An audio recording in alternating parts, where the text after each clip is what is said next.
Nang lumipat siya sa pangangalaga ni Liam, he had strictly instructed Auntie Minerva to make sure she won't accidentally have peanuts in her food. But almost 2 decades later, she was touched that Liam still remembered that peanuts could kill her. Sino ba siya para hindi nito makalimutan ang napakalit na detaling yon? No peanuts. You can check the ingredients yourself, Liam dear. Sabi ni Mabel. I wouldn't risk my daughter-in-law's health in my place. Baka di mo na siya dalhin dito ulit. Pati apo ko hindi ko na makilala. They were having light conversation. Pero nasamid pa rin si Samantha ng sariling laway dahil sa sinabi ng ginang. Apo? That word. How else would a woman have that except Samantha and Liam would? Hey, are you okay? Sa klolo ni Liam na agad siyang dinaluhan. Hinagod ang likod niya. Ang ina naman nito nagmamadaling kuha siya ng baso ng tubig. Agad niyang tinanggap ang tubig at uminom. Are you feeling better? Nag-aalala pa rin ang clueless na lalaki sa naging reaksyon niya. But his mother was grinning at her when she took her glass of water. Nagbibiro lang ako, iya. Pero hindi naman masama kung bibigyan mo ng apo. Pero habang malakas pa ako, matutulungan ko na kayo sa pag-aalaga. Sabi nitong lalong kinapula ng mukha ni Samantha. Who was this woman? Was she a telepath? How could she knew exactly what she was thinking? Maingat siyang tumango para sabing naiintindihan niya. Pero hindi na humupa ang pamumula ni Samantha nang mahuli ang amused smile ni Liam. Mom, don't embarrass my wife. Saway ni Liam sa ina. Lumabay ang ginang pero lang saglit lang nakangiti na naman ito nang makahulugan sa kanya. Pardon my son, Samantha, iha. Masyado yung seryoso kaya nakalimutan na atang mangromansa ng tama. Mom! She was cut off by Liam's embarrassed protest. Stop it! Oo na, awat na ako. Natatawang sagot ni Mabel. Halina kayo, lumalamig ang pagkain. Come, iha. I cooked my specialty for you.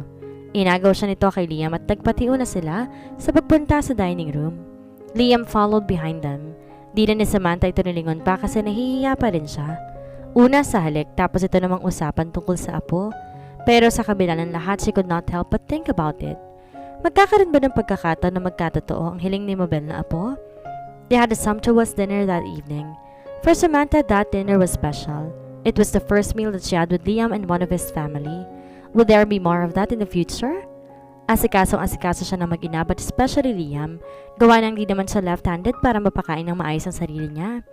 Sinusubuan siya nito bagamat kain naman sana niya sa pagtusok-tusok ng pagkain. But he said she wouldn't be full that way kat sinubuan na lang siya nito kahit nahihiya. At kay Mabel na hindi mabura-bura ang ngiti sa labi habang minamasdan sila. Pagkatapos nagtipa sila sa porch. It was a good thing that Mabel joined them. Kahit papaano, Samantha felt less awkward. Kahit tuwing magagawi ang tingin niya kay Liam, he was always intently looking at her. It's late, magpahinga na kayo. Remember to wake up early para mapanood niyo ang sunrise. Sabi ni Mabel na kinuha ng mga tasa nila and bid them good night. Liam walked her up to the bedroom's door. Sabi nito naroon lang to sa kabila ng silid niya. She did not ask but he said na alam naman ng ina nito ang setup nito. So she had nothing to worry about. Good night then. Sabi niya nang buksan pa nito ang pintuan para sa kanya. Bagya itong umiti. Good night, Samantha. Pumasok si Samantha ng silid at akmang isasara ng pinto nang pigilan niyo ni Liam sa pagsasara ng tuluyan. Before she realized what he was doing, he had already captured her lips in another mind-blowing kiss. She felt so shy that she actually responded eagerly, but her mind she could not think straight anymore. Lalo na't pakiramdam niya there was more to Liam's kiss than their earlier kisses. Like what, Samantha? I have to stop now. Paos na sabi ni Liam bago mabilis na kinintilan siya ng halik sa noo. Good night again, Samantha. Ni hindi siya ni Liam hinintay na makarecover at makasagot. Ito na mismo nagsara sa pinto habang naiwan naman siyang nakatulala sa nilalabasan nito. With a smile on her lips, suminga siya sa kama niya. Tinakpan ng una ng pagkakakilig sa mukha niya. What a day? A week? Nasurpresang tanong ni Samantha. Liam had just told her na magsastay sila sa bahay ng ina ng 1 linggo.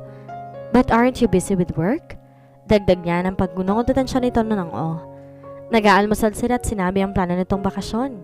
Akong boss, hindi ba ako pwede magpahinga? Iha, you both deserve a break. Gamitin niyong panahon para mas makilala ninyong isa't isa. Sabi naman ni Mabel. Hindi naman po sa ayaw ko Mommy. Mabilis sa Samantang tinawa ang tawag nito dahil pinandilatan siya ng biyanan. Ang totoo po, nabigla lang po ako. I've always known Liam as a very busy man. Don't you wanna know my not very busy side? Pinataas baba pa nito ang mga kilay nito. He was cute doing that. Marami kayong pwedeng gawin dito. Kaya naiilang kayo sa presensya ko, pwede akong malis para makapag-solo kayo, Mabel said. Mom, kaya ako nga dito dinala sa Samantha. Gusto ko magkaroon din kayo ng bonding, tapos aalis ka? Di naman sa ganun, anak. I'm very happy to finally meet your wife, pero excited din akong makita ang apo ko. Samantha blushed. You're making my wife uncomfortable again. Saway ni Liam sa ina nito. He was peeling apples for her at pinagpapasalamat niyang dito tumingin sa gawi niya. Samantha, iha, don't be shy. It's normal for a married couple to have a child. I'm telling you, it's fulfilling to have your own little one calling you mommy. Tapos bahagyato na lungkot. Alam mo, hindi masaya pag isa lang ang anak. Ang Liam ko maagang umalis sa poder ko and then I am left alone. Nagkakasya na lang panoorin siya sa malayo or kung kailan niya ako dadalawin. Kaya mag-anak kayo ng marami. Mga bata pa naman kayo. Double time na agad mga anak. Hindi nakaligtas kay Samantha ang bagyang pamamasa ng mga mata ni Mabel. Si Liam naman binitawan ng ginagawa at nag-excuse sa kanila. Oh, I ruined his mood again. Waring sising-sisi ang ginang. Pero na-master na ni Samantha ang hindi pagtatanong kahit na curious siya. Sa tagal ba namang naging misteryoso si Liam? Natagpuan na lang ni Samantha ang sarili mag-isa na sa mesa. Inabot niya ang mansanas sa binaratan at iniwan ni Liam at malungkot na kinain yon. Di bumalik si Liam. Si Mabel naman nagpaalam na mamimili muna ng stocks nila. She offered to accompany her pero tumanggi ito. Alas 10 ng umaga nakadungo si Samantha sa bintana ng silid niya. Iniisip niya kung nasaan si Liam. Di naman siya makapunta sa dalampasigan dahil mainit sa balat ang sikat ng araw. Di rin naman niya matawagan dahil wala pa rin siyang phone. Dahil bored na, muli na lang siyang nahiga at tumidlip. Nagising si Samantha sa banay na pagkaplos sa mukha niya. She saw Liam when she opened her eyes. Nakangiti na ito. I was going to wake you up. It's almost lunchtime. Tinulungan siya nitong bumangon. Are you okay? Yon ang nanula sa bibig niya. Of course. Bumaba na tayo. Mom's done cooking. Tumango siya at tinanggap ang nakalahad nitong palad para makatayo siya. Nagulat pa siya nang bigla siya nitong yakapin. I'll let you know everything about me at the right time. For now, will you promise to bear with my flaws? I'm not perfect, Samantha. I have issues that I'm working to overcome. Mahinang sabi ni Liam. Tiningala niya to at nginitian. If it was good enough for him, hindi niya alam. Naramdaman na lang niyang hinalikan nito ang ulo niya. Sabay silang bumaba sa dining room. Mabel was already smiling as well na para bang walang nangyari sa dalawa kaninang breakfast. After lunch, inaya siya ni Liam sa isang cottage malapit sa dagat. I always stay here kapag mainit na para lumapit sa dagat, he said. How often do you come here? Samantha asked. Naupo siya sa paanan nito at sa dagat nakatingin. Not often. Twice every half a year? I'm not sure. Bakas ang lungkot sa boses ni Liam. Samantha decided she won't press on the issue. Pakiramdam niya sensitibong topic yon para ipilit. Sayang, I can't swim right now. Hanggang tingin na lang ako. Pag-iiba ni Samantha sa usapan na nasa dagat pa rin ang atensyon. Hindi malalaki ang alon doon, napakapayapa. Babalik tayo kapag magaling ka na. And then you can swim all you want. Do you know when was the last time na nakapagdagat ako? When? When you proposed marriage to Ate Nikki, I was there. You made me hold the ring for you before you popped the question. Nakangiti siyang inalala ang bahagi niya na nakaraan. But when she slowly realized that it was Nikki whom Liam loved, nabura ang ngiti niya. She even struggled to look at him kaya hindi niya nito riningon ulit. Nagsusumigaw sa isip niya pati ang malaking agwat ng mga edad nila. Isama pang paraan kung paano nito minahal ang ate niya. Bukod doon para siyang binuhusan ng malamig na tubig nang maalalang nagharikan sa ng lalaking nagmamay-ari kay Ate Nikki. Paano niya nagawang makatulog kagabi when it was as clear as the daylight that she betrayed her sister? Di niya namalayan na ilang minuto siyang natahimik. Napaigtad ng maramdaman ang maluwag na yapos si Liam sa kanya mula likuran. Ang mukha nito'y masuyong ibinaon sa pagitan ng leeg at kaliwang balikat niya. His warm breath against her skin almost made her have goosebumps all over her body. I'll be honest, he started. I still don't have a name for what I'm feeling for you. Pakiramdam ni Samantha, pinaulanan ng maraming karayom ang puso niya. Sa bawat salitang sunod nitong binitawan, unti-unting pagbaon ng mga yon. She knew it. It was just Liam's bruised ego that made him act the way he cheated and kissed her since yesterday. It was never love of any sort. But I have a favor to ask from you. Do not always bring Nikki up in our conversations. Tapos mabilis na pinunasan ng bumagsak ng luha bago nakita yon ni Liam. Di niya tatanungin bakit ito nasabi yon. It was apparent in his voice just how much love he had for Ate Nikki. He was trying to protect that love. even at her expense. At siya, wala tong pake. Hindi rin muli na nagsalita si Liam but he started kissing her neck. Ang nakakahilong damdamin ang pumupukaw nito sa kanya, nagawa na namang kalimutan ang sakit na nasa puso niya. She loved it. She loved what he was doing. She loved his kisses. She loved him. Nang iharap siya nito para angkinin ang mga labi niya, buong puso siyang tumugon. But even in that situation, Samantha could not help but ask herself, kapag kaya hinahalikan siya nito, does he see her as Samantha? Or does he see a Nikki in her? I cannot wait to get rid of your arm sling. It's getting in the way. Bulong ni Liam nang sumubsob siya sa dibdib nito. Samantha still blushed sa kabila ng mga naiisip niya. Di naman siya naive. Gets niya ang sinasabi nito. Was he thinking of granting his mother's wish to have a grandchild? Sa naisip, lalo siyang namula. Uminit pati ang mga tenga niya na alam niyang namumula na rin. Would she be ready for it? She heard Liam chuckle as he began stroking her hair gently. Samantha contentedly rested against his chest, hoping she could hear the name for the reason of his heartbeat. Will you ever forgive me for this, Ate Nikki? What are you doing? Tanong ni Samantha ang di naman masupil ang mga ngiti habang nakatingin sa asawang di apron sa kusina. I'm cooking, can't you see? Tinaas baba pa niya ni Liam ang kanyang kilay nang lingunin siya. Pangatlong araw pa lang nila noon, pero pakiramdam ni Samantha na sanay siya sa side nito na hindi seryoso.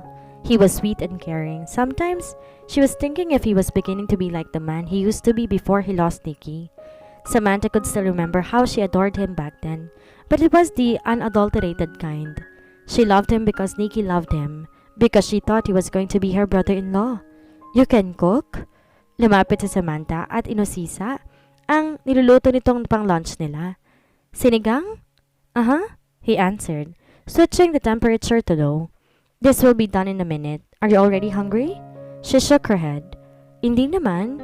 I didn't know that you can cook. Do not be fooled. Singit ni Mabel na may dalang hinuhugasang siling haba. Pinabantayan ko lang yan sa kanya. Pambabuking nito. Mom! Protesta ni Liam. And here I thought you genuinely wanted to help me win her heart. Traitor? Samantha laughed. Pero sinabayan niya ng talikod dahil namula na naman siya. It's best to be honest, Liam dear. A woman wanted nothing but honesty from her man. Sabi ng ina nito. Binitawan ni Liam ang ginagawa nito tapos binilingan siya. Hey, I really know how to cook pero yan, binantayan ko lang talaga while my mom was getting those green things. Green things? Anak, halatang hindi ka marunong magluto. These are called chili peppers. I know, hindi ko lang mabanggit. He rolled his eyes. Samantha chuckled. Kung mag-usap pa mag-ina, parang okay naman ang mga to. She could not help but wonder kung ano talagang problema ng mga to. Hey sweetheart, papatunayan ko sa'yo marunong ka magluto. I will cook for dinner. Hindi natin bibigyan ng mommy. Muling baling sa kanya ni Liam. Napakurap na napatitig naman si Samantha rito. What did you just call her? Are you okay? May dumi ba ako sa mukha? Umiling siya pero hindi pa rin siya makapaniwala. Ikaw may dumi ka sa labi, he said before he bent and hastily kissed her lips. Halos magkulay makopa siya sa ginawa nito. Liam! She protested. Hinampas niya ito ng libre niyang kamay kahit sa totoo lang pakiramdam niya nagbuhol-buhol ng intestines niya dahil sa kilig. Hinuli naman ito ang kamay niya at hinapit siya sa bewang. Bago niya napagtantong ginawa nito, his lips claimed hers once more. Bahagya at walang lakas niya itong tinulak kahit pakiramdam niya isa siyang ice cream na natutunaw. But her weak resistance only encouraged Liam to deepen the kiss. Pero dahil alam niyang naroon ang ina nito, she did her best to resist him. Bakit okay lang dito yon? Wala ba itong kahihiyan? Amusement ang nakita niya sa mga mata ni Liam nang pakawalan nito ang mga labi niya. Niyakap na lamang siya nito at tiniyaan siyang itagong mukha niya. You don't mind, right, Mom? Nagawa pa nitong itanong talaga yon? Oh, I didn't see anything. See? My mom is blind. Biro ni Liam na umpisa pa ng mabilis sa halik sa labi niya bago siya tuluyang pinakawalan. Ihanda mo ng mesa, anak. Kumain na tayo habang mainit pang ulam. Utos ng ina nito matapos tumawa. Sabaw is good. Get some bowl. Ipinaghila ng upuan at pinaupo si Liam bago nito sinunod ang ina nito. When he was being like that, far from the serious Liam she met several months ago, he seemed more approachable and not intimidating. Kung nung napakasuplado niya nahulog siya, ngayon pa kaya? Kahit na mukhang pinapaasa siya nito, her heart could not complain. She was loving his affection and sweetness to her. Baka masanay siya. Saan siya pupulutin kapag nabigutong matutuhan siyang mahalin? Later that afternoon, tinutuon nitong magluluto. But instead of a fancy dinner, nag-set up ito ng barbecue grill sa tabing dagat. Inayon naman ito ng ina pero tumanggi si Mabel. You should spend some time alone together as much as possible.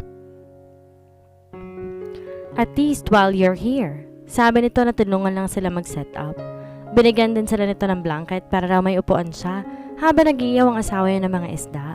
Mabel also did not forget to give her a shawl para hindi siya lamigin at may pinahabol pa tong red wine. Hinayaan lang ni Liam ang ina sa trip nito. Na masiguro nitong okay na't maging komportable na sila umuwi na ito. I won't be watching. Hirit pa nito. And Samantha, don't worry. Walang outsider na makakapunta dito. The shore is yours and Liam's alone. Kumindat pa ta sa kanya na tila may nais sabihin bago tuloy ang umalis. Ang kulit ng mommy mo. Komento ni Samantha nang maiwan na sila. I don't remember my mom being sweet to me a single time. Naupo siya sa blanket habang nagpapabaga naman ito ng grill. Lagi silang busy. Nalayo ko sa mga yaya ko. Si ate naging mommy ko. There were times when I doubted if I was their child. Kaso kamukha kong ate ko so naisip ko kung ampon ako, edi ampon din si ate. Bahagya si Samantha ang napangiti. Sometimes I'm wondering what would be like if she were alive. When she realized what she said, para siyang sinampal ng katotohanan. Kasi yung buhay si Ate Nikki, wala sila ni Liam ngayon. Kung buhay to, bayaw niyang lalaking mahal niya ngayon. But even so, she still could not stop herself from remembering Nikki and thinking of what if she were alive. Samantha? Malumanin na sabi ni Liam. Namarain lang ni Samantha na nasa harapan niya ito. Hinawakan nito ang baba niya para salubungin ang mga mata nito. Didn't I tell you not to bring her up when we're together? I don't want you to feel sad. I don't have anyone else to talk about my sister, Liam. I'm sorry. May sumungo na luha mula sa mga mata niya. Ikaw lang kilala ko na kilala siya at mahal siya na higit ng pagmamahal ko sa kanya. I missed her badly. I understand. Sabi ni Liam bago masuyong hinalikan ang tungki ng ilong niya. But we can't keep talking about her, else the wound wouldn't heal. Do you get what I mean? Did that mean that his wounds haven't healed yet? She was right all along. Pinilit niyang ngumiti but it's still sad one that she mustered. Okay, God, just sit here and wait for our food, he said before quickly giving her a kiss on the lips. Nagiging habit na ito nang halikan siya. And heck, she was always looking forward to it. Natatakot siya sa totoo lang. Paano kung manunod na siya at siya nito sa gipin? What would become of her? Let me help you. Ayoko nakaupo lang. Saad ni Samantha at tumayo. Wala na itong nagawa nung tabihan niya ito sa grill. Inagaw pa niya ang pamaypay. Pinapalitan lang siya nito kapag pagod na siya. Kapag siya nagpapaypay, nasa likod lang siya nito at naglilikod. Nararaong yakapin siya nito, halikan sa batok niya. Sa leeg, ayusin ang buhok niyang hinahangin. Stop it! Ano yan ang pakiramdam niya, nanghihina na mga tuhod niya. You asked for this. I told you to just wait, but here you are, insisting to help. Paninisi pa ni Liam. This is your punishment? He gave her neck wet kisses. It was his way of punishing her. Then she'd want to make him punish her. She even tilted her head to the right to give him better access. Nang di nito makontento sa ganon, inalis nito ang kamay niya, ang pamaypay at tinarap siya nito while he continued to kiss her neck. The sun had already set kaya mabilis nang kumakalat ang dilim sa paligid. She was busy feeling his kisses. She did not notice that he had already carefully slipped his one hand inside her loose front and button blouse. Nakatanggal na rin palang ilang butones doon. Napasinghap siya na maramdaman ng mainit itong palad sa kanyang dibdib. Mabilis sinakop ang labi nito mga labi niya while his hands continued to do their business inside her shirt. Habang siya naman ay tila, kandilang unti-unting nauupo sa bawat pagkaplos nito. He was right. Her injured arm was getting in the way. Wait, yun bang ibig nitong sabihin kahapon? Muntik siya mapasigaw na maramdaman ang pag-angat ng mga paa niya sa buhangin. Liam carried her and carefully laid her down on the blanket. Ipinagpatuloy niya ang paghalik sa kanya, sabay, bago rito naramdaman ang malamig na hangin sa kanyang dibdib. Halos mabugto ang hininga niya, nang ang mga halik ni Liam ay bumaba mula sa kanyang labi, sa kanyang leeg, pagkatapos sa kanyang hubad na dibdib. Anong ginagawa ni Liam? Anong pinaramdam nito sa kanya? Banyag ang lahat para kay Samantha. Gayunpaman wala siya sa tamang pag-iisip at pagnanais sa tigilan siya. Ayaw niyang tumigil ito. Hindi. Samantha? Bulong ni Liam. Sabihin mo kung ayaw mo at titigil ako, Samantha. Sabihin mo sa akin na ayaw mo, titigil ako. Pero habang sinasabi ni Liam yon, hindi pumayag ang kanyang mga kamay habang patuloy na gumagala sa katawan niya. That time around, unzipping her shorts. Ilang segundo lang natanggal na niya ito at nagpiyas ang kamay niya doon. Ano nga ulit ang tinatanong ito sa kanya? Nakalimot na rin ata ito. Hindi na si Liam nagtanong ulit, kaya oo. Marahil ay nakalimutan nito na noong una sinusubukan itong humingi ng pahintulot sa kanya. Dahil ang sumunod na nalaman ni Samantha ay bumagsak ang mga luha sa kanyang mga mata nang walang pag-aanilang isinukong sarili sa asawa. Ang asawang mahal niya, pero may mahal ng iba. Ngunit ang panghinayang ay walang puwang. Noon ang kanyang pangailangang nasa sakdulan nito. Kusa siyang sumayaw sa ritmo ng kanilang mga katawan na nagbabanggaan sa bawat pag-ulos. Ang unang sakit na naramdaman ni Samantha na kasiyahan ay kasiyahan na ngayon. Alam ni Liam kung paano maging mahinahon kapag kailangan. Ngunit nang malapit na nilang marating ang kanilang kasukdulan, binilasan nito at halos maiwan siya nitong hinihingal sa proseso. Ngunit ito ang uri ng hingal na ayaw niya ng ibang paraan. Liam kissed her again before he carefully rolled to her side. Pero inabot siya nito at her last and let her rest her head on his chest. The sound of his heartbeat relaxed her as she closed her eyes to catch her breath and get some much needed rest. At dito na po nagtatapos ang kabanata ng ating kwento. Sana muli niyo po akong samahan sa mga susunod pang kabanata. Maraming salamat po. Ingat po tayong lahat.